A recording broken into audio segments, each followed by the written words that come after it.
Разбира се. Доволен ли сте от отбора от днешната среща с... От отбора съм много доволен.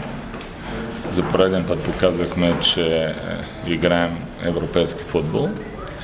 Естествено, отборът и аз лично сме малко разочаровани, защото считам, че победата ни принадлежеше, но все пак смятам, че имаме огромни шансове да се класираме след втория матч. Само късметът ли лиши Ботев от победата в този среща?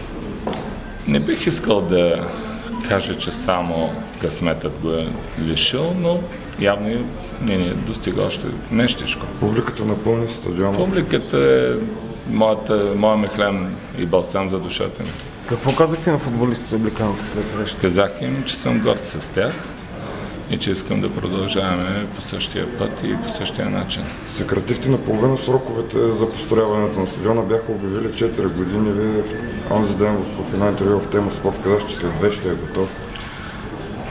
Ами аз обичам да си върша работата и като се захвана, предпочитам тя да приключва по-бързо. Господин Василев, какво най-ново ви харесва играта въобще в клуба Ботев в момента? Най-много в играта би харесва самата игра. В клуба Ботев винаги съм казвал, че най-много ми харесва публиката.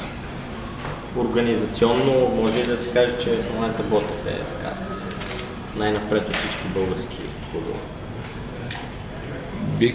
Като структура. Бих казал, че сме постигнали някаква оптимална структура за управление на отбора. Имаме чудесно спортно-техническо ръководство, прекрасен треньор. Успяли сме да обезпечим финансирането, разбира се, наложи се по-сериозна инвестиционна програма, за да компенсираме сериозното изоставане на отбора. Но вярвам, че в рамките на следващите години отборът ще бъде наистина способен да играе на европейско ниво. Изпълнява ли програма максимум с достигането до мачовете с Штутгарт? За Европа? За тази година? За Европа, За тази година не бих казал, че е изпълнена програма максимум, защото, както се видя, имаме шансове да продължим и напред.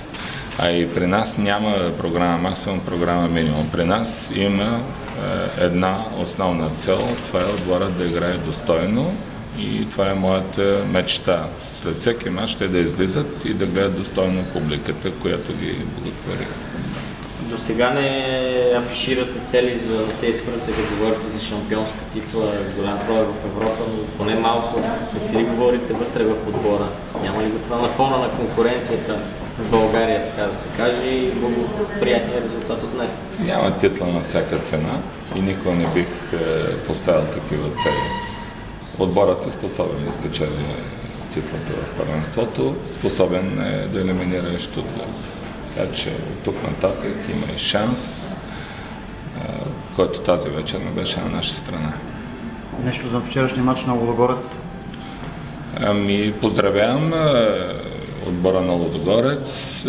Радвам се, че Кирил Домовчиев продължава да прави чудеса в един отбор, където в общи линии никога не е имало сериозни традиции.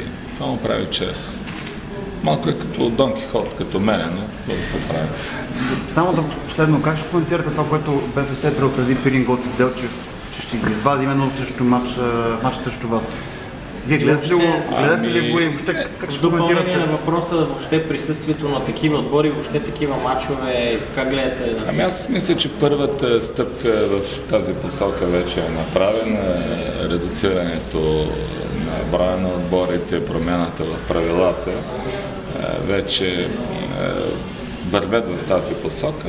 Повече равностойни мачове между равностойни отбори, от което има полза само българския футбол. Не мога да коментирам дали са играли симулативно или не, може би толкова са възможностите, но гарантирам едно, че отборът на Ботев играе ферплей във всеки матч.